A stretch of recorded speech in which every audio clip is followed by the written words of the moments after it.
Now we have one more housekeeping issue that we have to emphasize, and that's a statement again about the fact that when we're writing equilibrium constants, we write them in terms of gas phase pressure or concentration, but we do not involve pure solids and pure liquids in that expression for the equilibrium constant. So if we come back to our reaction of calcium carbonate or limestone when it's heated to form calcium oxide, we can look at two different vessels just to emphasize that point. We can have a very small amount of calcium carbonate and calcium oxide in the bottom, or we can have a very large amount. But the equilibrium constant remains exactly the same because it's the interaction of the carbon dioxide with the solid materials that determines that equilibrium.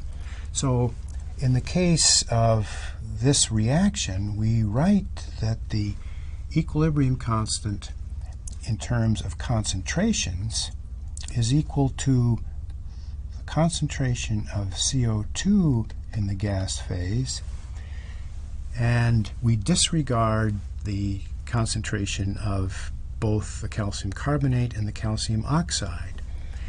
And equally well, we can write the equilibrium constant in pressure units as the pressure of CO2. That is independent of the concentrations of calcium carbonate or calcium oxide.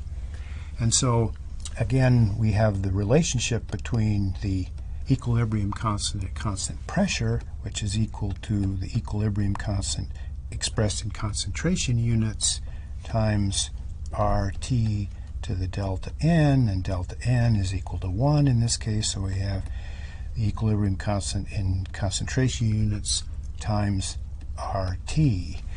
And we emphasize this because it's very important when we're looking at more complex systems, that we ignore the existence of the concentration of pure solids and pure liquids as long as there's still some involved in the beaker. And this could be a solid or it could be a liquid. The principle is exactly the same. Pure liquids and pure solids in the presence of gas phase species drop out of the expression for the equilibrium constant.